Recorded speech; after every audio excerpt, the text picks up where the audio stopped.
Old pictures like these. They're all as kindly brown and faded. Sometimes it seems like them old people themselves must have walked around the brown, faded world, don't it?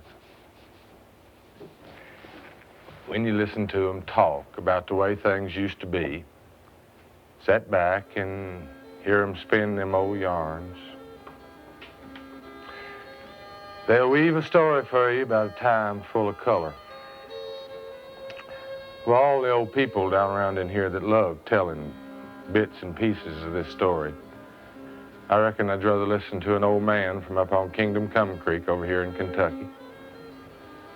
Everybody up Kingdom Come Creek called him Pap. To tell you our story, we got to tell you just a little bit more about Pap and his time. Old Pap would tell us, you know, the way they used to do. We'd go to his house. He'd sit there by the fireplace, and he'd tell us things. He'd tell us how in his family there was 8 of them. Then he'd stop and study a minute and mumble, oh, there's 2 boys, and this is just 1, 2, 3, 4, 7 girl, I believe. and he'd count them off on his fingers. He'd tell how his granddaddy had 12, raised them till they's all growed. Kid Ison lived right down the road from Pap, and them there's 14 in their family. 12 in old Doc Cornett's family. Bad Henry Adams had 23 young'uns.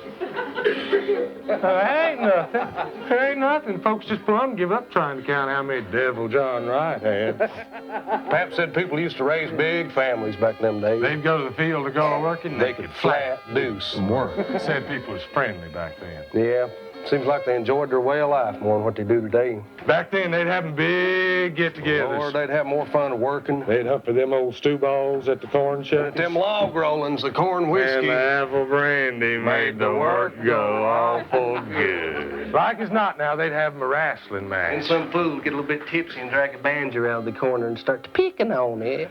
Long up about dark, they'd light the pine knots. They used to use them pine knots for lamps. They'd be dancing, Singing and carrying on until they'd get tired and go on home, maybe do the same thing the next day at somebody else's little old log house. All you'd see nearly was little old log houses. Well, now, every now and then you would run across a house that had wood plank boards on the sides of it, but there wasn't too many sawmills back in them days. They just flat laid the logs on, you know. It's because you couldn't buy no nails. What nails it was cut nails, they called Them them. cut nails I was talking about, they're square, they flail off. Hit one of them little boogers and they go singing through the air like a bat out of hell. You had to be careful with them cut Or nails. they flail off in your eyeball. Now, my daddy, he wouldn't hammer no cut nails so long as he lived, said. Why, boy, the woods is full of them one-eyed fellers, and I ain't got no intention to join them neither. Was the sight how many there was with only one eye? Sight, wasn't it? You know, every one I'd see when I was little. Well, I got to a saying, cut eye, one nail, oh, cut nail, one eye. And one time there's this here one-eyed man come up to the house to see Daddy about something. Oh, one-eyed Doc Mullins was his name. Yeah, and I was inside, and I got to singing that over and over to myself, you know, the way a child will. Cut eye, one nail, cut nail, one eye. Sort of like that. Well, I must have got singing out loud without realizing it, because old one-eyed Doc, he left. Daddy, he come in off the porch. He had a big stick in his hand. He jacked me up, looked me right square in the eye, says, Don't you never, boy, what time you live and breathe.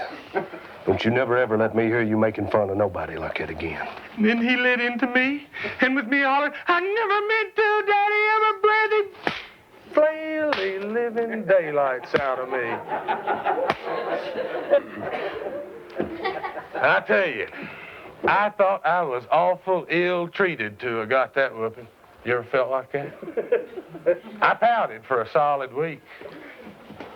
But you never did much talk to yourself after that, did you? No, Gary. I never make fun of nobody less fortunate than me, neither.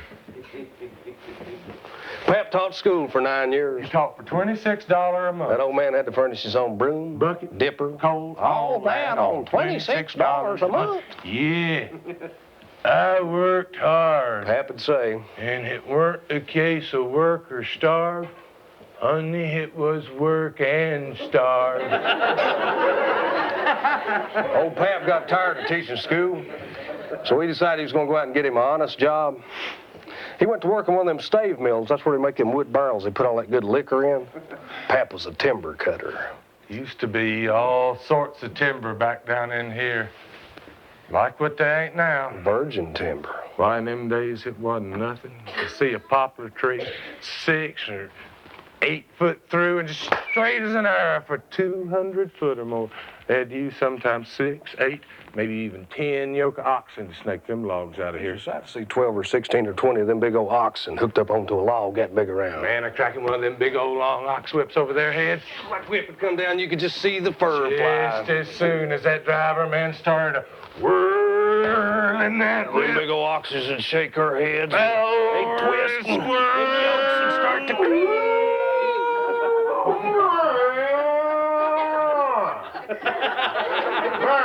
Thank you, Frankie. And them logs would start to move. Now, they had to work hard at cutting all that timber and training them actors to imitate them oxes. And they still didn't have much money. Money. Back in them days, if a man had $1,000, he was a wheel hoss. 'Cause it's so hard to get, you know.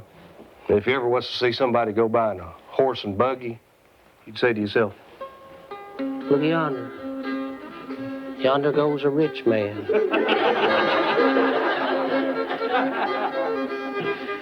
Yeah. But I'll just tell you now, for all that. I'd rather be back there. I reckon I've heard Pap say it at least 1,000 times. Can't imagine. It costs you too much. Yeah, Pap. Old Pap, bless his heart.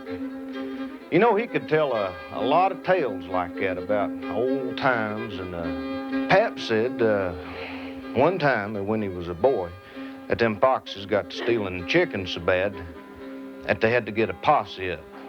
But a bunch of them men did track this one great big old daddy fox. Tracked it right down to this woman's house. They looked all over the place for it. Finally, they just give up and went on back home. Well, directly, said that lady was getting ready to do her bacon, and she opened her oven door up there, and that fox jumped out of there. Well, said it scared her so bad that she had to put her bacon off till the next day.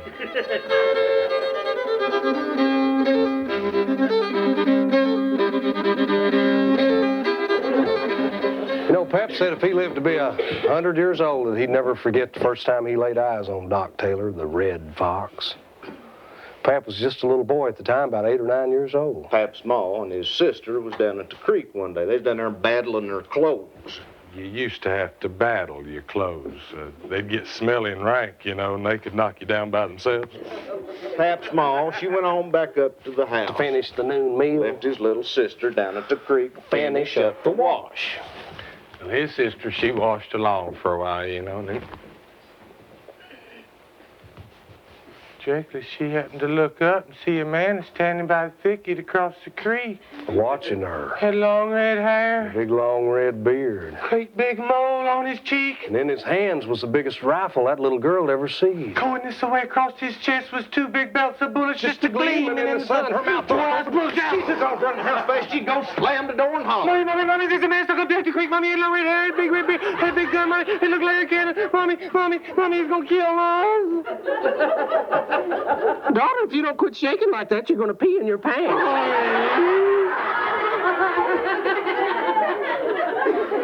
That's just old Doc Taylor you seed over there by the creek, honey.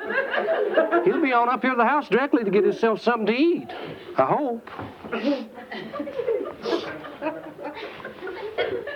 Sure enough, it was old Doc. Sure enough, he come up there to that woman's house to get himself something to eat. Sure enough, He got it.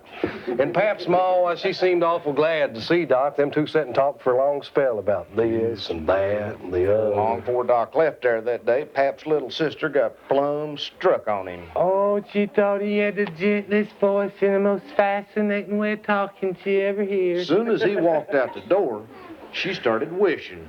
Hope he comes back tomorrow. Nanny, Sissy's got a sweet. You shut up! Now, that's the way it was with old Doc Taylor. Sure did have a way of talking, all right. Said the women folk around here would rather listen to Doc Taylor talk that spirit talk as to eat gingerbread come election time. Seems like he could just cast a spell around them.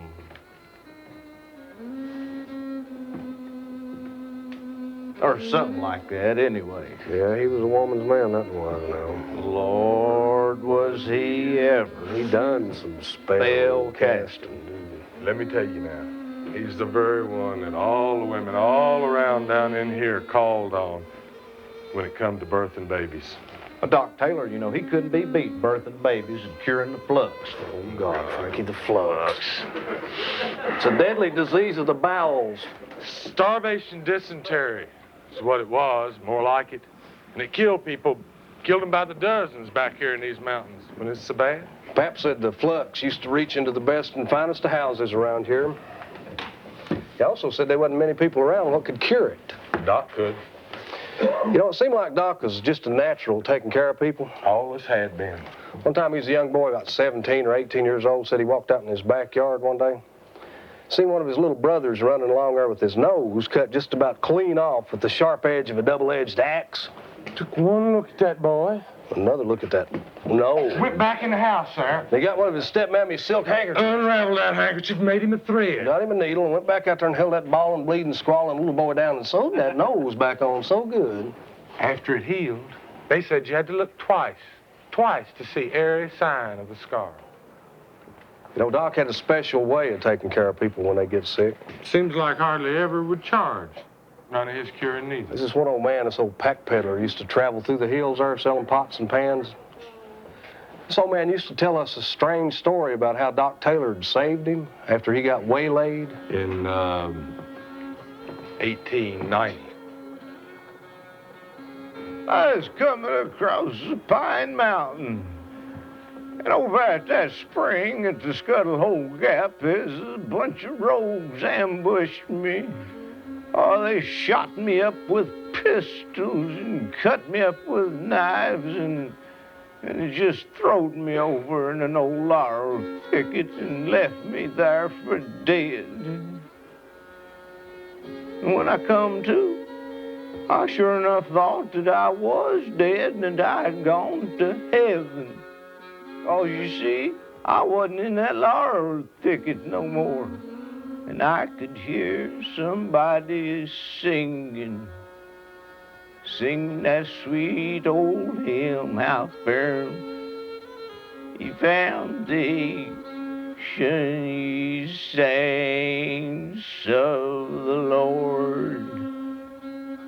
Well, I just laid there listening and feeling proud of myself for finally having made it up to heaven. Then I heard what sounded to me like a rocking chair, a creaking. And I got to looking around to see what heaven looked like. It's a little bit darker up there than what I figured it'd be. And about that time, that singing stopped and that creaking stopped. A man come over and he put his hand on my forehead and he looked up straight up, oh, for the longest time. The children, I breathed good. Well, I got my strength back. And I'd go out there onto the porch of the evenings and he'd sit and talk to me and sang to me, and I asked him what was it he'd used to do that curing. He told me, said he used spirits. Said he fed me a little rattlesnake meat and a little jellicoe root to kind of help them spirits along, but now said he Lord's holy angels that he had used. He read to me from out of the Bible. He had a big book on religion by a fellow by the name of Swedenborg. Well, most of the words too big for me to understand. But now he could whittle them down, boy, and he told us how them words taught that the Lord's holy angels could appear to me. And they could talk to me and help me if I'd let them. Before I left man up on the mountain there, I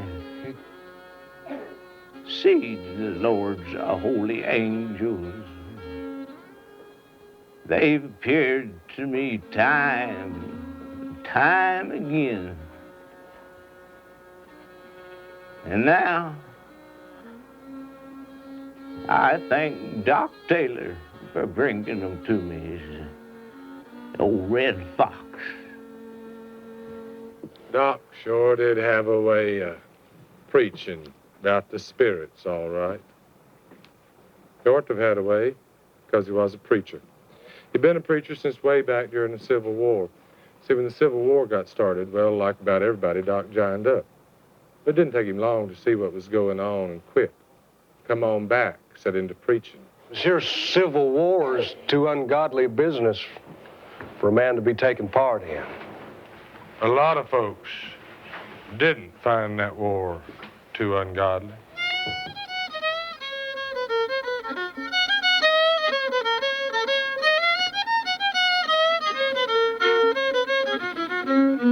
You know, back during the Civil War, well, folks here in the mountains, they didn't go off and join up in big armies to fight for what they believed in. Most of the fighting down here in the hills was little gangs of men from up one holler or down one creek. Fighting another little gang of men from up another holler or down another creek. The point is, they wasn't fighting some enemy soldiers so much as they was fighting their neighbors. Shooting, killing people they knowed personal. Well, there's a whole lot of hate got built up at the Civil War, but down here in the mountains it was a little bit different. Because when the war finally ended, well, you just had to settle down with that hate and live with it from day to day and not do nothing about it. You might have to look a man you hated right square in the eye every day or so. A man you knowed killed your daddy. Or your brother.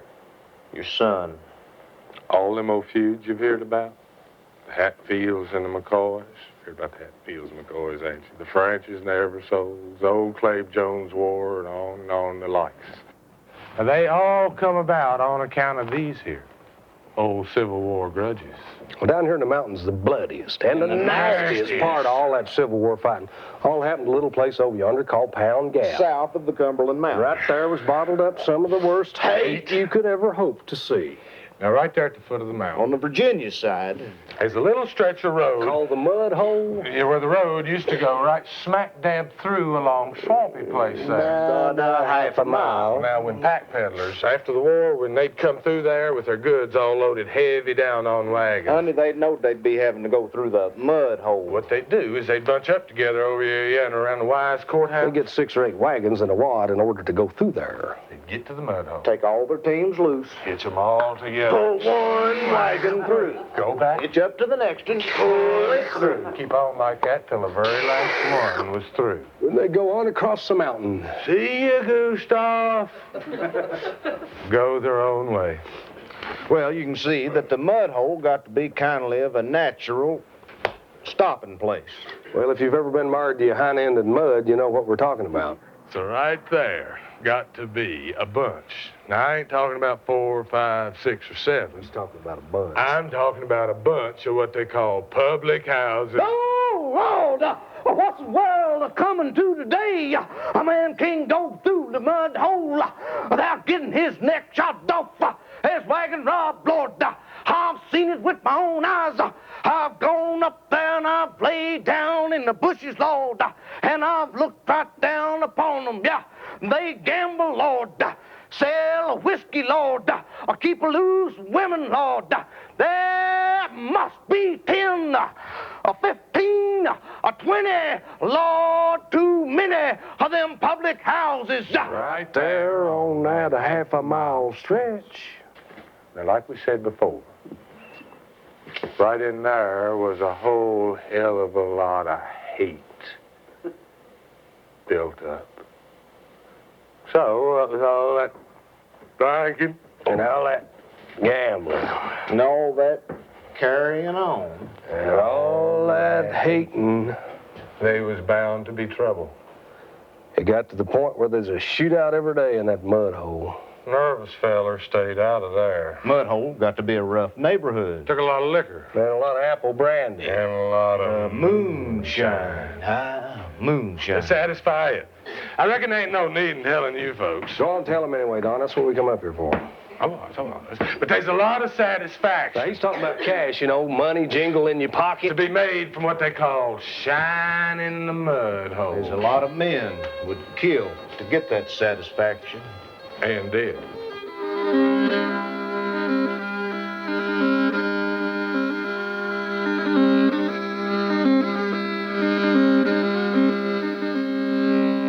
In 1888, Doc Taylor got offered the job of U.S. Marshal over in Wise County.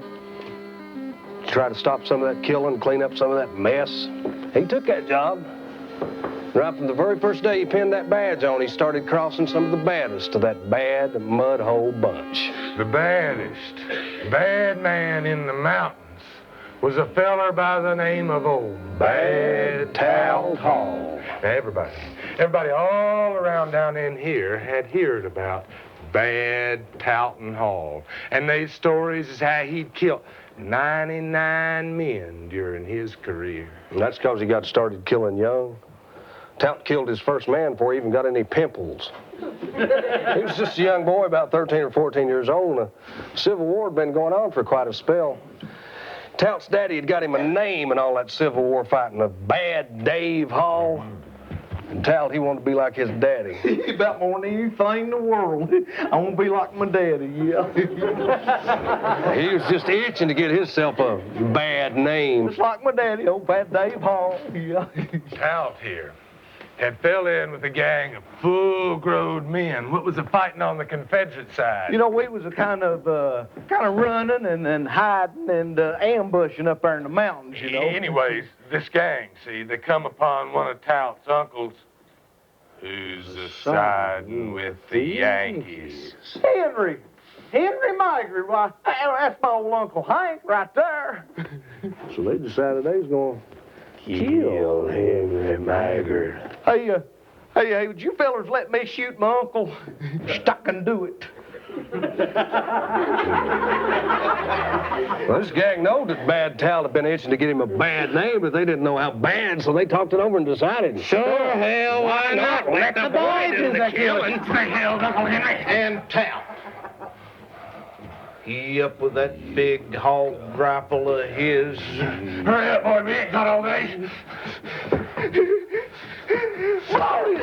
just been itching to kill him, my man. After that, he jumped up on a log and lay in there, flapped his arms, and crowed like a banny rooster.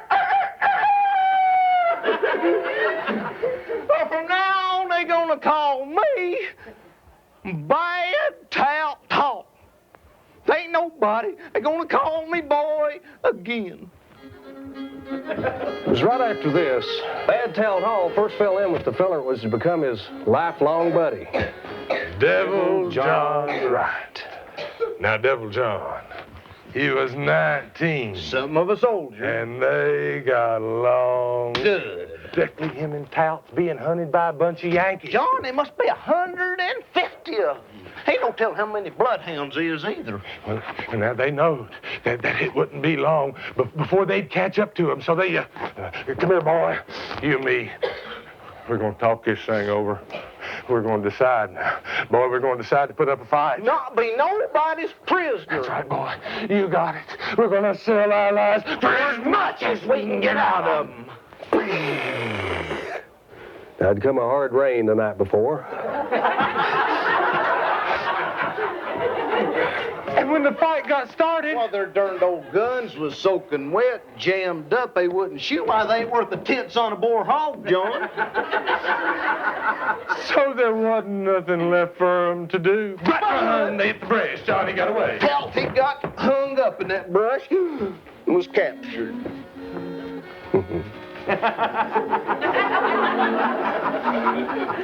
When John seen that they had his buddy, he come in and give himself up. Oh, John. Oh, Tout. Come over here, stupid.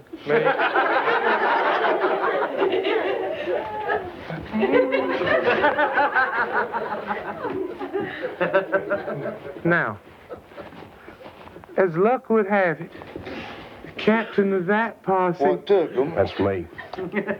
turned out to be another old Bad Tout's uncle, On Dad burned Daddy's side. and he wanted to kill Wright. I want to kill you. No, Hey, now listen, you kill my buddy there, you just gonna have to kill me too. yeah, Shut up, John.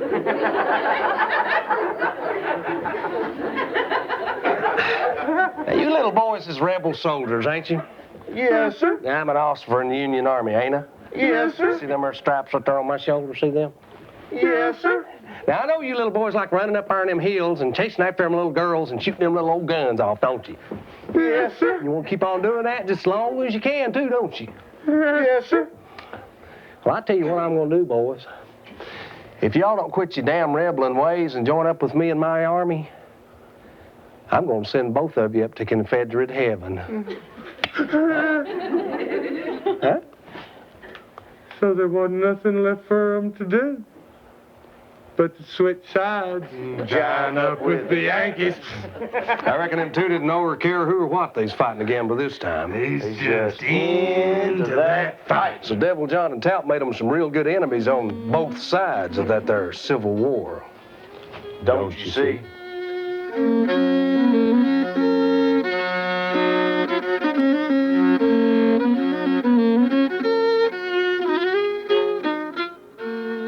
That's a picture of the growed-up Devil John Wright. The growed-up Devil John Wright got to be a rich man the next 30 years after the Civil War and all that feuding, fighting, commotion and whatnot. He got to be a land buyer for some of them big coal and land companies over there in Virginia. Tout is always doing some of John's dirty work for him. Don't get me wrong now. John would always watch out for Tout whenever Tout getting some hot water, what he couldn't get out of. Well, John just buy him a train ticket, send him out west summers till things kindly cooled off. There's just one time Tout done something or another, and John bought him a train ticket and sent him out to Memphis, Tennessee. That's what they used to call out west back in them days. Said Tout stayed out there about a year and he got real homesick. He missed them green rolling hills that made him think of his mommy. So late one night, he snuck back in and got right square back into trouble again. Went over to Nan Justice's saloon over in Norton. Ordered him up a big drink of moonshine. Big Nan, she took one look at Tout Boy and sidled over to him.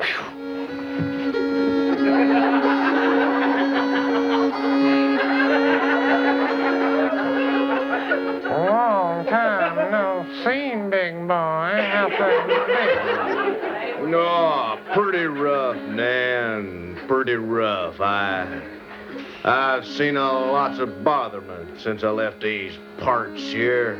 Well, I reckon you'll stay around a while this time, won't you? No, Nan, I gotta be headed on across the mountain there for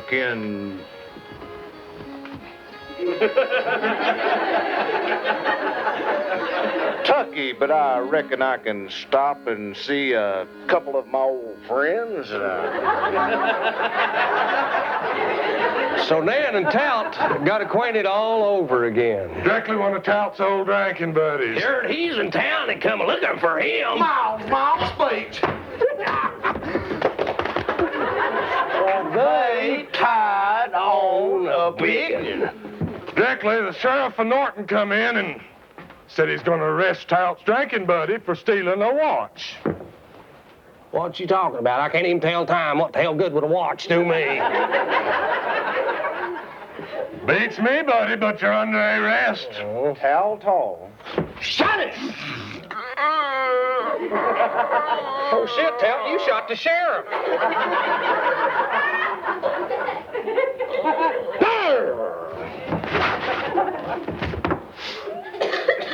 This grossly overacted killing that you just said. This killing right here was the last one that Tout Hall did. And it done him in. Yep. And the reason that it done him in. Pap always used to say, Was that it put him? Right square smack dab on the wrong side of old Doc Taylor. because you see, Doc Taylor had him 4 children by his legal wife, 3 girls, and a boy. The boy's name was Sylvan. He was the youngest one. Doc is always partial to Sylvan. Give him about anything he wants. Spoiled a little bigger rotten. Well, now, when Sylvan up married a young girl up there at Wise Courthouse. Named Hattie Salyers. Doc Taylor about busted with pride. Oh, busted indeed, because Hattie was about the prettiest and cleverest girl ever to live around in there. Doc, he'd go up there and visit him, sit and talk for hours with Hattie. Thought the world of her. Now, what Hattie talk about, like as not, was none other than old Bad Tout Hall. Because, you see, Hattie knowed that Bad Tout had shot and killed her uncle over here in Floyd County, Kentucky in 1885. Took the man's wife, stole his horse, and run off with both of them. Well, when old Bad Tout up and killed Hattie's brother-in-law, it was that poor sheriff of Norton that just died right there in front of your very eyes. Well, Hattie, she sat into a bag and, Doc, don't let him get away with killing another one of my family. Kill my brother, he ain't gonna be happy till he's killed every last one of us. So Doc, he laid hands on Hattie and cured her of her schizophrenia. Then he took up Tout Hall's trail, and all by himself, he tracked him all the way out to Memphis, Tennessee. Now, Doc hadn't been in Memphis long before he had Tout caught. They brought him back on the train, Christmas Eve, 1891. Said folks is out singing Christmas carols. Come out, ye faithful. Till they heard the train pull up, then they changed their tune, went down to the depot, and mobs! Old Doc Taylor, he'd just stand there right in front of Tout. That great big old 45 by 75 Winchester rifle of his, and Just to darn any man to take another step. they got Tout locked up. Locked him up in the jail at the Wise Courthouse. And no sooner did they have him in that jail than a rumor started flying around that old devil John Wright And his was gang. going to come bust Tout out of that jail. But now, Doc Taylor, He was determined that Tout Hall was going to stand his trial. he weren't the only one, neither.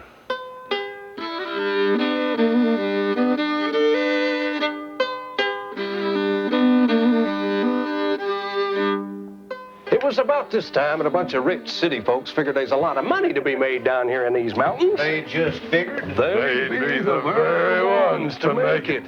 See, they knowed for a long time there's a lot of timber and coal and iron ore down in these green rolling hills, but they hadn't quite figured out how they's going to get it out of here. by 1885, they'd had all the little bugs worked out of that problem. And was ready to start making their money. Everybody was expecting to make a big king's ransom. It'll be just like the California gold rush. Now, there's a little place, for those of you that don't know, about 35 miles away from the mud hole called Big Stone Gap. And there was people pouring into little old bitty Big Stone Gap from all over the world. Why, they was even a duke And the Duchess. from London, Them England. fancy fellers set in to make little bitty Big Stone Gap into the Pittsburgh of the South. They's run full-page advertisements in the New York Times. Oh, claiming as how this country down there has everything to offer to make you a fortune. They've got timber, coal, water power, iron ore, all in one spot. The natives have no idea of all the money that they're sitting on. And there are men who know how to talk to these natives. Like Devil John Wright. And can render good service to the company, buy land that no outsider can buy, and not have to pay much for it, either. I'll be. On my honor. Them companies, they set about to build them big factories to work in. The owner's big palaces to live in Right there in Big Stone Gap. Oh, they've done some fancy living. Had more money than they knowed what to do with. They'd have these little pink tea parties. Send around engraved invitations on little silver trays. Carried from palace to palace. By some little Negro boy that they dressed up like some Arab sheik. With a turban on his head. The only problem, Pap said, was these fancy fellers were scared to death to set foot outside their back doors. Half the time, they didn't feel too safe right there. Seemed like the natives As they called used to them. think that the most fun in the world was get good and tanked up drunk on Friday and Saturday night, go riding down them wood plank sidewalks with their reins in their teeth and their pistols in their hands, just shooting and a holler and a cussing and a raising.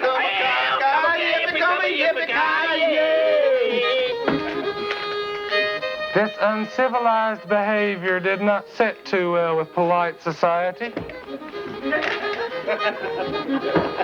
Sir, polite society figured the natives needed to have the fear of God Or rather, the fear of law and order. struck into their hearts, or else their businesses over at Big Stone Gap would never amount to a hill of beans. So they got them up a little army to protect themselves and their businesses.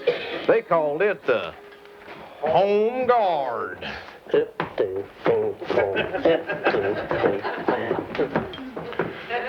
Now, there'd never been a hanging in Wise County before. Never. But this here home guard decided that now, by George, was as good a time as any to have one. Actually, it was a better time than most to have a hanging, because they had the perfect example laying up there in the jail at the Wise Courthouse.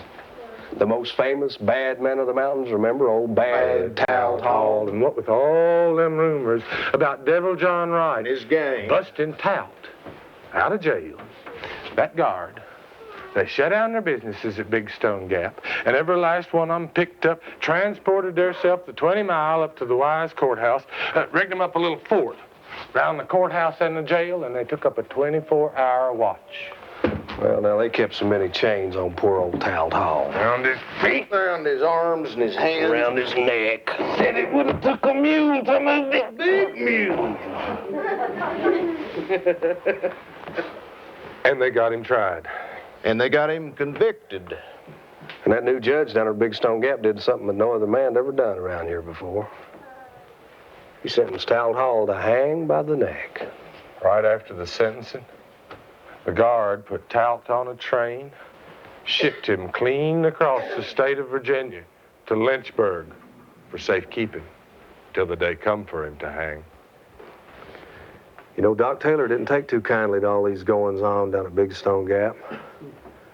He didn't much care for the idea of having no Pittsburgh at his back door. Doc Taylor. He had a lot more sense than them fancy fellers that give him credit for. He could tell that this here boom business wasn't going to do no more than just put an end to a natural way of life. Doc gave up his marshalling job, sent his badge back to him. Because he could see this here law and order thing the way these fellers had it figured. Wasn't going to do nothing else but exchange one bunch of rogues for another. You'd have the big Stone Gap bunch. In place of the mud hole bunch. On top of that. On top of all that. He thought they was going to destroy the mountains. He'd seen it all in visions. Warned again it.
Laying there in the wagon is the likeness of an old moonshiner by the name of Bad Irie Mullins.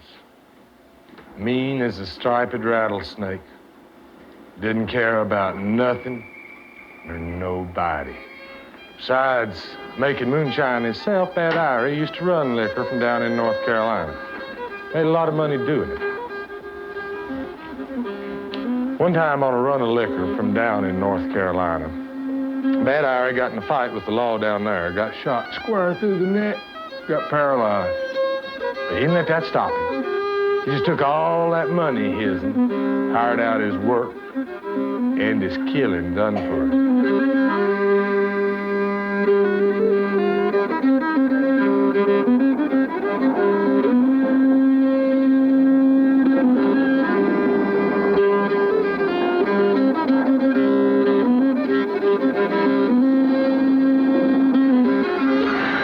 Now, one time, before Doc Taylor had give up his marshalling job, Bad Irie and some of his bunch was coming back from North Carolina. When they got right in the middle of the main street of Wise Courthouse, they got in a big gun battle with Doc Taylor and some of his deputies. One of Bad Irie's men was killed. Two of them was wounded, captured. But old Irie and that wagon got away. After that, there wasn't nothing but real bad blood between Irie Mullins and Doc Taylor. Said Irie commenced offering $200, $300, $400 rewards to have Doc Taylor killed. Said Doc Taylor was a marked man. Doc, he heard about them rewards. He just let it out to folks. If he used to ever get in another row with the wagon, said what he'd do is get the wagon horses first. And said he'd get what was in the wagon.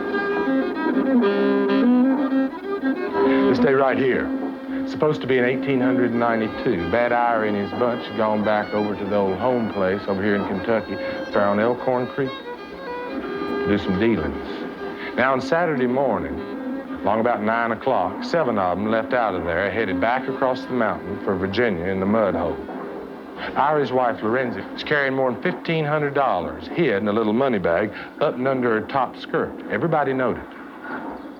Well, they got across the mountain into Virginia and down about a quarter of a mile. That's as far as they got.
There's 5 of them killed that day on the mountain.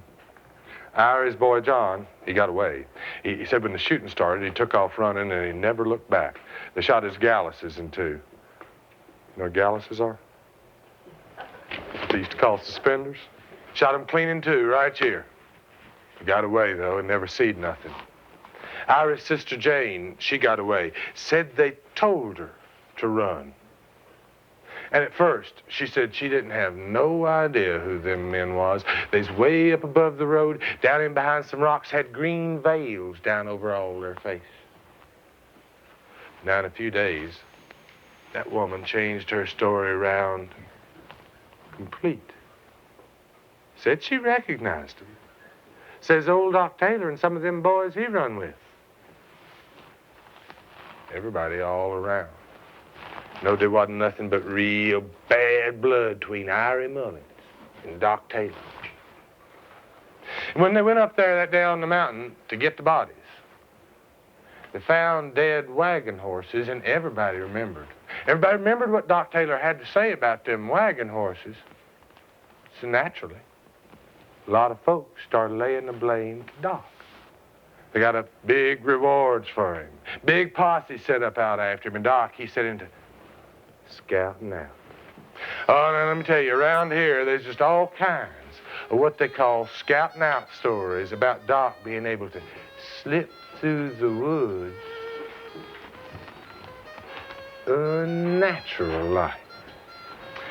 Somebody seen it one place over here on this side of the mountain and before they knowed it, he'd be clean across the mountain at another place in no time at all. He'd slip through here, slip through there. Directly, he'd slip in light with one of his woman friends. And every one a little rest, have her cooking all for him. Just like the time he come up the Widder Vanover's land up there on Elkhorn Creek to rest himself. A fella by the name of John Venters who lived about 5 miles on down the creek. Heard he's there and come to get him, see his little girl. Doc, my little girl's burning up with a fever, Doc. Could you come down to the house and take a look at her? Yeah, Johnny, I can go on up there and have a look at your little girl in a little bit. I've got a few things I need to attend to down here at the Widder's house. Why don't you pull you up a chair over there? I'll be with you in a minute. No, Doc, I'm just gonna go on back down to the house, and you come when you're ready. Turned and hightailed it out of there, Doc. He sat there studying for a while. Well, now they're up to something. Fellers is up to something. Well, now, how do you figure that? The Widder Vanover asked him. Well, Widder, I could tell that John Venters is lying. If his little girl had been so sick, he wouldn't have left here without me. I fear I'd take too long in going up to his place, or maybe not even go at all. Well, I got it figured they got him a little ambush up the road there a ways. I guess I better be heading on up there. You will not go at all, Said the Widder. Doc Taylor. Well, now, they'll kill you. They'll kill you the very same way they killed my poor old husband. Don't you worry your pretty self none about them fellers killing me. It'd be a shame for 'em to have to sit up there in the dark all night with nothing to do. Anyhow, I might be wrong. His little girl might really be sick. Doc got up, went out to the woodshed there, built him a little wheel, about the size of a bicycle wheel. Fastened him a light scantling pole about 10 foot long to the axle. Rigged him up a little frame to hold a walking lantern. Then he waited. Waited till it got good and dark, before the moon come up, you know. Lit that lantern, and he hung it on a frame. Took hold to the end of that pole, and pushing that wheel about 10 foot in front of him in the road, set out for Venters' house. And let me tell you, it looked just exactly like a man carrying that lantern. The way Doc had it rigged up there on that frame. And he'd not got but about 2 miles down the road till he come to a real dark place there in the wilderness. Big old beech tree off to one side. laurel thicket all around the base of that beech tree.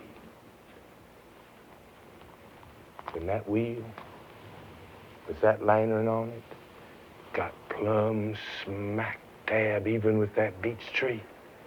Now they started shooting them down with that lantern. 4 men jumped out from the bushes and shouted, "We got you now, you old fox!" Doc, he let them have it. That Winchester his was shooting flames this way, that way, this way, that way. And them men hit the brush. I reckon your daughter's over that fever now, Venters. Doc hollered at them.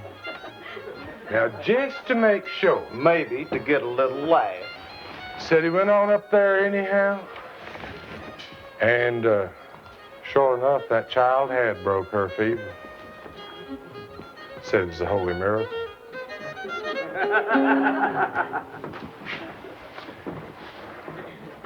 You know, Doc Taylor got pretty tired of dodging from the law all the time. He just determined that he wanted to come on back home and stand his trial.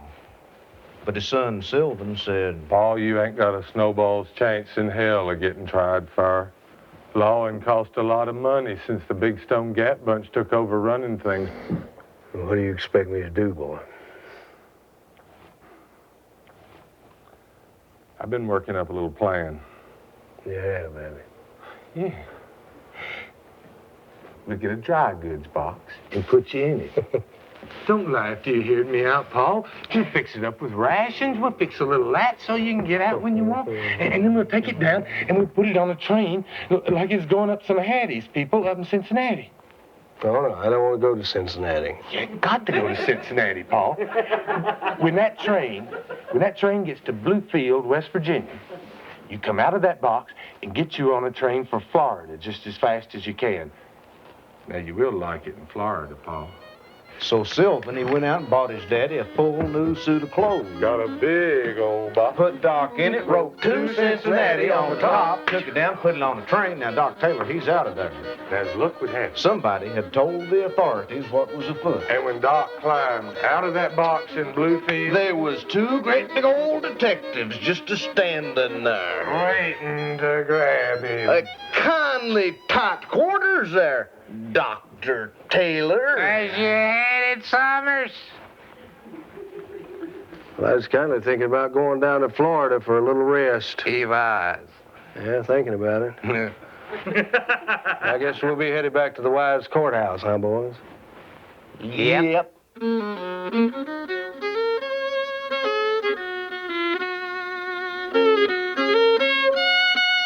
It's the front page of the National Police Gazette. It's a New York City edition.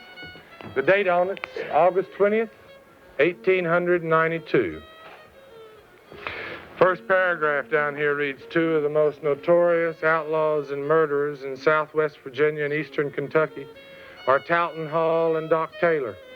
The former soon to pay the penalty of his crimes with his life on the gallows, and the other certain to follow him after the legal formality of a trial. Now, you see, Doc had been in jail there for, about 2 weeks when they brought Tal Hall back from Lynchburg. Now, remember? They getting ready to hang Tal. Said when Doc hit him bringing Tal in, he got up, walked over to the door of his cell. Well, said as soon as Tal Hall laid eyes on Doc Taylor, well, he broke loose from the guards and he just tried to reach right through the bars and grab him. But he had all them chains on his hands. You remember them chains? Well, he couldn't do it. All he could do was just cuss and scream. No account, old varmint, you. You'll rot in hell, you old bastard, for putting me here. Now, I never killed no women and children, Doc. But they tell me you did. All Doc says is just plain and simple. Take him away, boys. Them 2, they stayed there in that jail, right across from one another, for nigh on to a month. The guard, they took up their watch again. And a love set in, like just for a storm.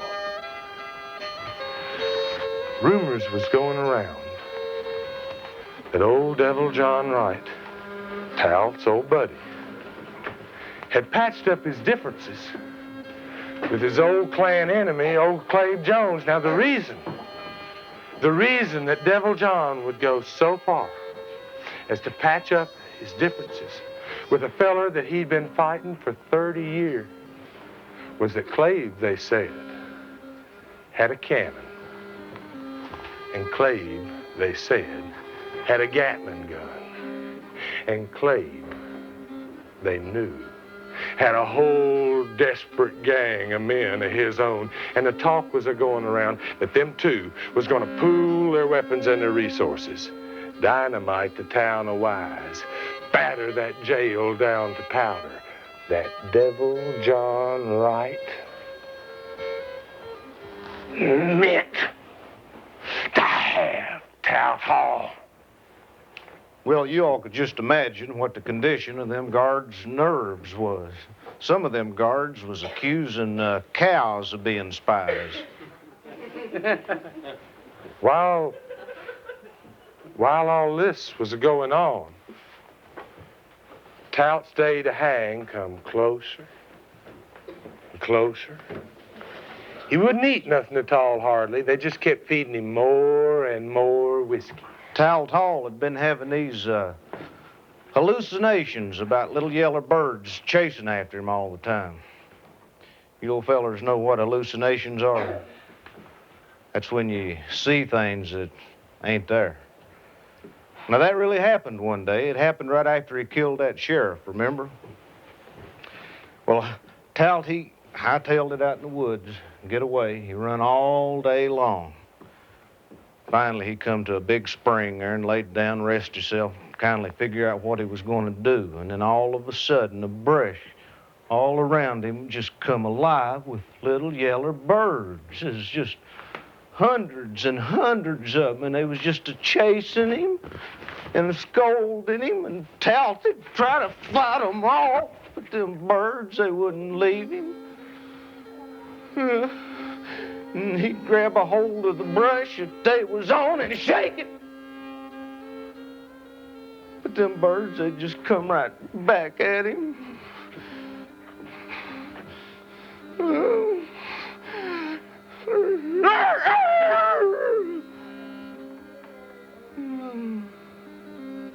He finally did manage to get away from them birds. But he never did manage to shake the sound of them birds out of his head. And as his day to hang Come closer and closer. Them sounds, they got louder and louder. Tout's like a madman, caged up there in that jail. Said if the guard wouldn't give him whiskey, he'd set him to screaming. I'm making such a racket.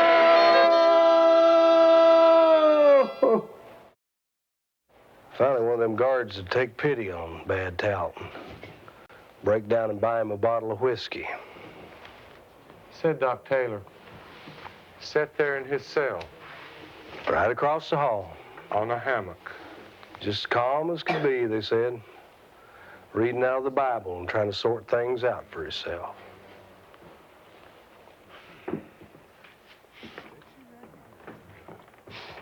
There's a picture of bad Tout Hall 2 days before they hung him. They hung him on September 2nd, 1892. Said you never seed such a crowd of people in all your life. It was up on top of all the houses. The ridge poles is just sagging with the weights. Up on top of all the trees, women folk, they'd come decked out with gay ribbons hung all over them from their arms, their wrists, all around them, you know. To see this here first hanging, to see old Devil John Wright, Tout's old buddy, was really going to let him hang. Most folks didn't believe he would. Everybody kept wondering that day, where is old Devil John? Tell you where he was. Between a rock and a hard place, that's where he was. On the one hand, he'd do just about anything to help his old buddy, but then, well, on the other hand, remember now, he'd been getting rich, buying land for the Big Stone Gap Bunch, and what do you do when you're between that kind of a rock, a hard place? You don't do nothing. That's what you do. Tout Hall dropped through that trap door, his neck snapped, and he hung there like a sack of corn. Said, Doc Taylor stood at the window of his cell, his Bible in one hand and his watch in the other. And he clocked, and he watched the Big Stone Gap Bunch pull this hanging off.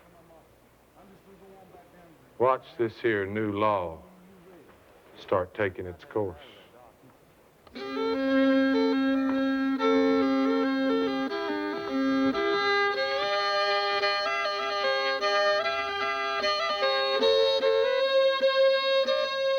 That new law that Don's talking about, well, it got started taking its course pretty fast.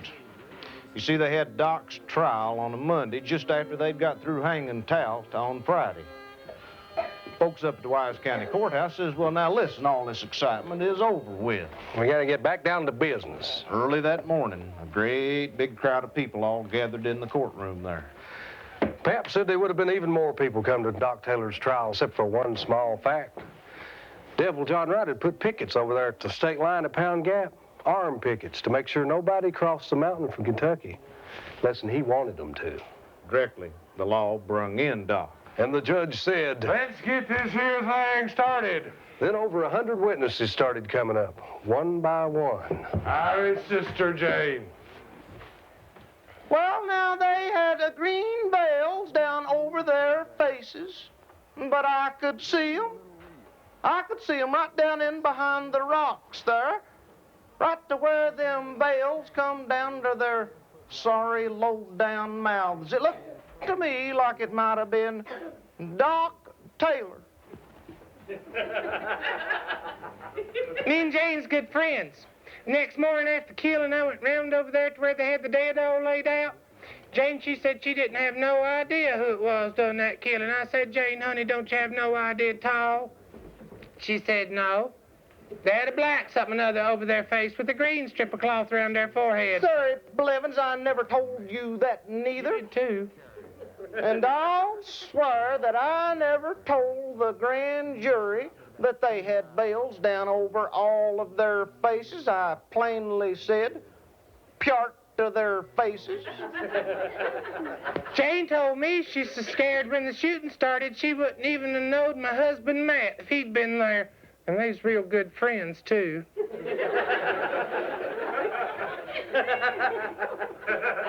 Well, I just told what suited me when it suited me. I ain't point blank certain it was Doc Taylor, but I think it was.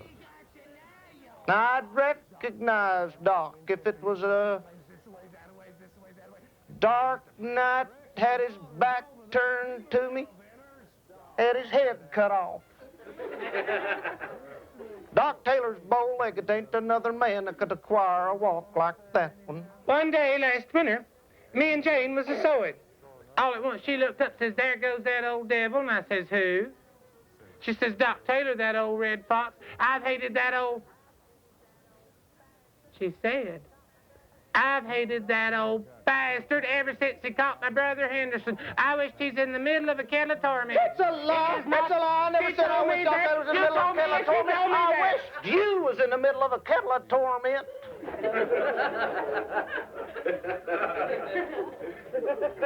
Now, if it was that I told Surrey Blevins that I didn't know who it was, I was just a-talking. I wasn't swearing. I told a lot of them I didn't know who it was because I was afraid they'd kill me. There was a lot of people wondering how come them fellers did the shooting that day up there on the mountain. Let Jane Mullins get away. Yeah, a lot of them thought it was mighty suspicious. Thought maybe Jane Mullins was in on that meanness, too. Proceed! They come up over my house that day and people got shot. They was wanting to borrow my wagon and go up there and get them bodies in, they said. And I wasn't doing nothing that day. Me and my little boys just out there on the front porch cutting chickens' heads off, see how far they'd run. That little booger beats me every time. I don't know how he does that. Anyway, I told him I could use my wagon if they let me go up there with them, because I never been nowhere where nobody got shot before. I want to see what it looked like. So I went up there, I got to looking around, and I seen this funny-looking little old pile of leaves over under this tree, and they was 6 cartridge shells under them leaves. Somebody piled them up. Looked to me like they put them there on purpose. Yeah, they was 45 by 75 caliber. I looked at them, I sure did. Yeah, old Henry Adams, he's got a gun that size. I shot that thing one time, it like knocked my shoulder out of whack. No, I done got no idea where Henry Adams is at. But they tell me he's dodging the law. You all remember that Doc's gun was a 45 by 75, don't you? Well, that's a big gun. And there wasn't too many around here like that. But there's just a little bit more to it than the fact that this here Henry Adams he's a-talking about had a gun the same size as Doc. You see, old Henry Adams, he was kind of stocky like Doc was. He had a big old beard like Doc's. And old Henry, well, now, he was known as Bad Henry Adams. And there's real bad blood between him and Irie Mullins. You see, he had shot and killed Irie's brother, Henderson, about a year before that. Henderson, see, he had a biting dog. Bit several people. And Bad Henry told him, says, If that goddamn dog bites me, Henderson, I'm gonna kill it. Well, it wasn't long after that till that man Henderson found his dog shot.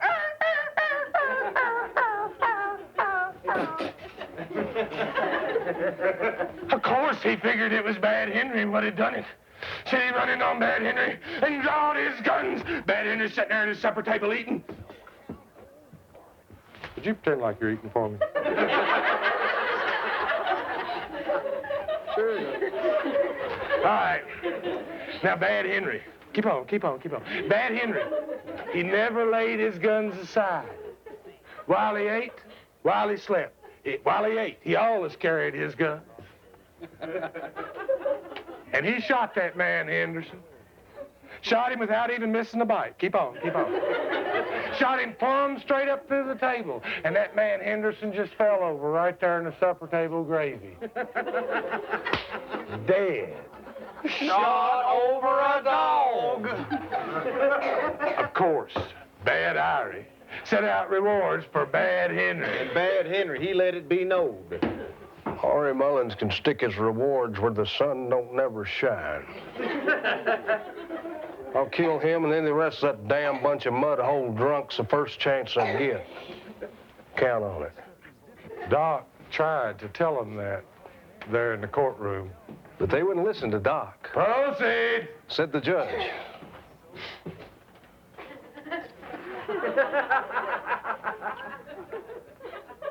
I saw Doc. I saw him about a week after the killing over there on the road on the south side of the mountain.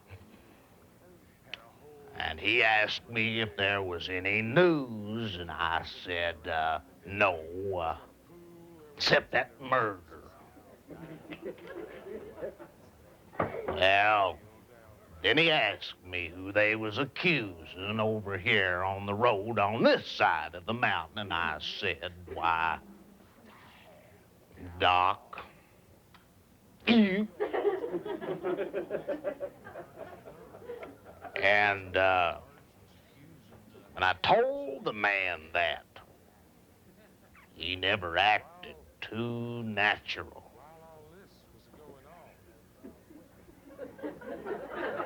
Kind of whispered like. That, right there, is old gooseneck John Branham.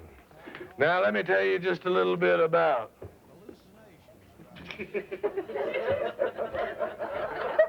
gooseneck John Branham.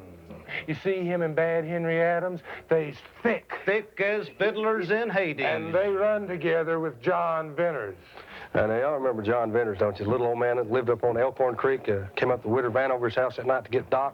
Come see his little girl burn up the fever, and Doc made that wheel and up down the road, and them fellas shot down by the beech tree, remember that? Well, John Venters, he testified right there in the courtroom that day. He'd plainly seen Doc Taylor. He'd seen him up on the Witter Vanover's land. Witter Vanover? I come her to be a Witter. Was it Bad Irie Mullins? Dead bad Irie Mullins. Hired two of Gooseneck John Branham's brother-in-law to kill her husband. Now, they issued subpoenas for her to appear in this here court trial. She never showed. Proceed.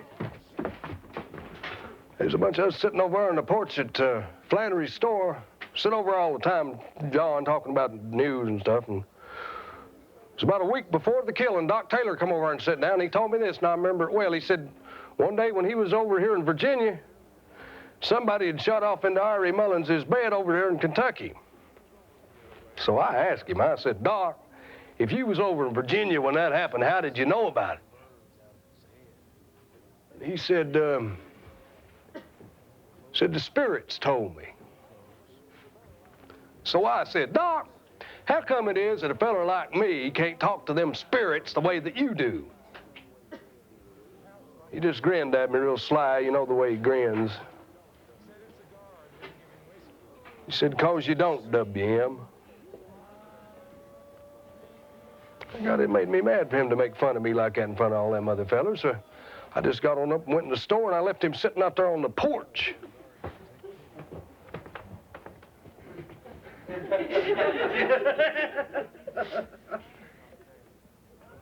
Doc appeared natural. As always, I told him that there was a mob out after him, that I had heard Gooseneck John Branham say he'd shoot a hole through Doc big enough for a poor old thing like me to crawl through.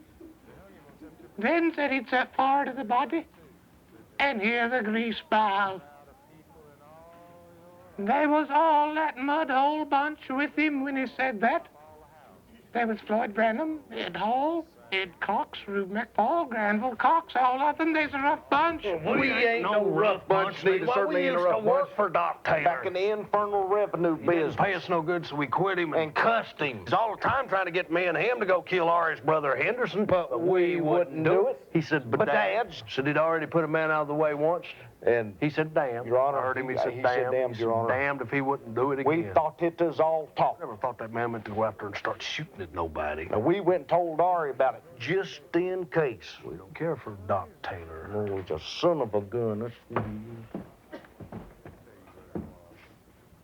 My pa wanted to come in and stand his trial. But me and Hattie talked him out of it. I don't know about none of that money Iri's wife carried. I know my pa never had none on him at all when he come in from scouting out.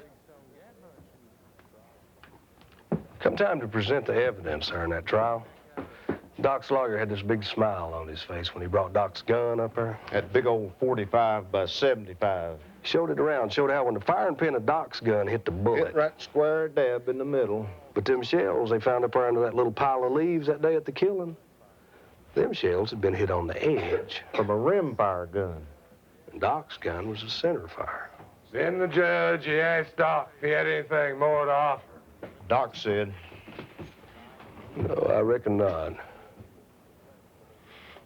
There was supposed to have been some people from Kentucky come over here and talk for me in this trial. But I see that they ain't out there nowhere. Judge sent the jury on up to their little deciding room. directly, one of them jurymen appeared up to the top of the stairs there in the courtroom, hollered down, says, He want to see Doc's old gun up here. they sent it up. Them jurymen, they got to taking it apart. Examined it and all, found there's some file dust in there. So they determined that Doc's gun had been tampered with. Before that, them jurymen had just about determined to set Doc Taylor free. Not anymore. This here gun thing Redetermined them. They just come on back down, says, he's guilty.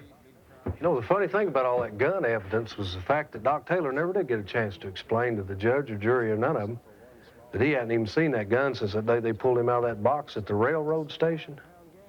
And just all sorts of other fellers that had their paws on it. You know, they said that it was just a real plumb slap-dab sloppy job tampering with that gun. And you all know how clever Doc was with his hands. Just a lot of it never made No sense. When the judge pronounced the final sentence on Doc, Asked him if there was anything more that he wanted to say. Doc said, No, I don't have anything else to say, but a friend, a witness, will speak for me. the judge asked him who it was. The Lord Jesus Christ. That old judge was hard of hearing, and just as straight and sober as a judge is supposed to be, turned around to the clerk there in the courtroom and said, Well, bring him around then, Charlie, and have him swore in. Doc Taylor never flinched an eye at that. Picked up the Holy Bible. Started reading from Psalms. Consider mine enemies. Well, they are many, and they hate me with cruel hatred. They laid at my charge things that I knew not. Deliver me not over unto the will of mine enemies, for false witnesses have risen up against me, and such as breathe out cruelty. I had fainted unless I'd believed to see the goodness of the Lord in this land of the living. Reading from the Holy Bible in my court ain't gonna help your case none. You are condemned to hang by the neck till you are dead.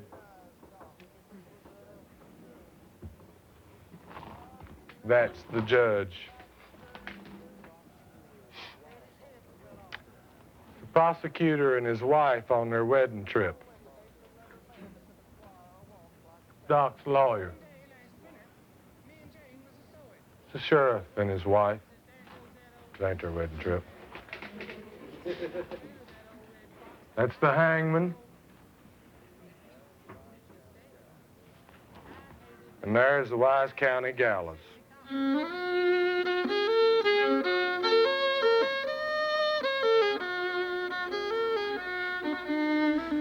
They had Doc's hanging on Friday, October 27th, 1893. Had a little religious service that morning out on the porch of the old jail.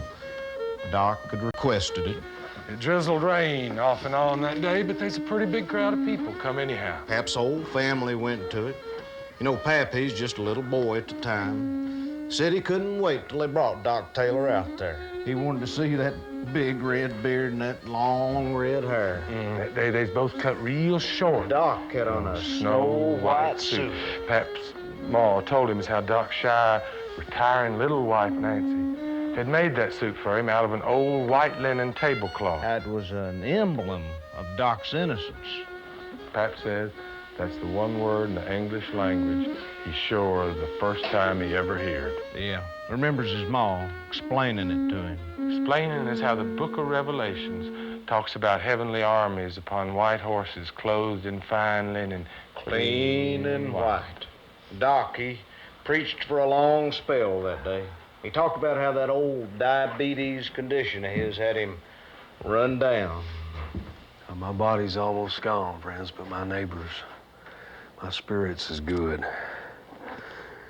God's holy angels have been with me in that jail cell to comfort me. Being in jail's been the happiest times of my life. Pretty strange thing to hear a fella say, ain't it? Being in jail is the happiest times of his life. Well, Pat said if you knowed the man, what he had to say that day made sense. The devil shall cast some of you into prison that you may be tried. But be thou faithful unto death, and I will give thee a crown of life. He that hath an ear, let him hear. Behold, I stand at the door and knock. If any man hear my voice and open the door, then I will come into him and will sup with him and he with me. They had a little table set up there. Had bread, wine on it. Doc, he took the Holy Sacrament. Him and his wife. Then he turned, offered it to all them people standing there listening. Asked them if they would like to partake too. No one did. They just stood there. Pap said as soon as that little religious service was over, said he pushed his way through all that big crowd of people, said he ran just as hard as he could and got down there and climbed up in that old chestnut tree down next to the gallows. Pap claimed he got on the same limb he'd been on the year before at Talbot Hall's hanging. Yeah. Said, yeah, he can remember all the gay ribbons that the women wore at Talbot Hall's hanging. Said he never saw none of them gay ribbons at Doc Taylor's hanging. But he could hear people down there underneath that tree talking about Doc's religion. Here fellers laying bets as to whether Doc was going to raise from the dead in 3 days. Some of them was wondering whether or not Doc really believed he was Jesus Christ. Pap's Ma, she said something or another about everybody being Jesus Christ. Pap said in later year he mulled that thought over. You know, everybody being Jesus. Said it made a lot of sense when you thought about it. Said that day he couldn't think of nothing other than that suit of Snow White.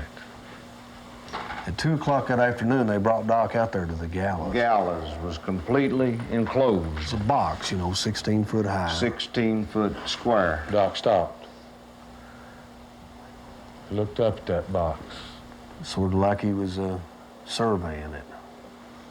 Seemed like maybe he's trying to figure whether he'd do the job or not. Must have figured that it would, because he stepped up on the steps of the gallows there, and he knelt down, prayed, read from the Bible real quiet-like. They'd put newspapers on the gallows steps. And when Doc knelt down on them steps to pray, them fellers guarding him pulled their handkerchiefs out of their pockets and wiped the mud off of Doc's patent leather shoes. After they stopped him praying, They got him up. Tied his hands together with a white cloth. led him on up the steps to his eternity. The trap door, they put the noose around his neck. And they put a white hood over his head. His wife, she made that for him, too. Doc never flinched. Then while he was standing there on the trap door with the hood and the noose already in place, they was loosening the props from up and under the trap, getting it ready, you know, and they jostled it a bit. And Doc, well, he must have thought he's hung, because the poor man just fell in a heap right there on the gallows floor. Man helped him back up on his feet to hang him. Said everything got deathly quiet. Then come the 2 licks with the back of the hatchet. They hit 2 licks with the back of the hatchet before they cut the rope. Doc stood stiff as a board. And on that 3rd lick, it was just like an apparition. That white suit shot down through that hole, bounced, started spinning. Round and around. Spun one way till the rope got tight. Stopped. Started spinning the other way. Kept on like that till all the twists come out of that rope. And Doc, He just hung there. He hung there, they said, for 19 minutes. There was these 2 other doctors went inside the gallows there and pronounced Doc Taylor dead by strangulation. cut him down. Laid him in a coffin. Closed up the lid. Pap said he waited around for 3 days to see if Doc Taylor was going to raise from the dead. And when he never, Pap was disappointed. There's a picture of Doc Taylor 3 days before they hung him. You know, Pap, he said he never heard nothing no different after the hanging for 10 years. Except he did say there was some folks claiming Doc's body never got cold. But in 10 years, Pap was married, and his wife was having her first baby. And when the doctor got there for the confinement and was waiting around to birth the baby, well, he got to talking to him about things, and he found out that Pap's wife was Doc Taylor's niece. Well, when he found that out, he told him a little something that sort of changed things a bit. See, he said he, the doctor, was one of the two doctors would have pronounced Doc Taylor dead by strangulation. Not no broken neck now, mind you. Said he's one of Doc's Mason brothers. And now on to everybody inside that enclosed gallows was a Mason. He said Doc Taylor did not die there in them gallows at all. Said they rigged up a little spring-like harness thing under his armpits, and when he fell on the trap door like that, that's when the sheriff hitched it up. Said they buried a railroad tie in that unmarked grave up there in the cemetery, and that Doc wanted to appear to folks again in 3 days, and his family talked him out of it. Whisked him out of here to Saline County, Missouri. Pap was about 100 years old when he used to tell us this story, and he'd sit there and rock in his chair and baking his bones, he called it. He had a big wad of chewing tobacco in his mouth, and every now and then he'd let fly with a big spray of amber and damn near put the fire out. He'd look over at one of us and shake his old head and say, "You reckon that's true? Hmm?"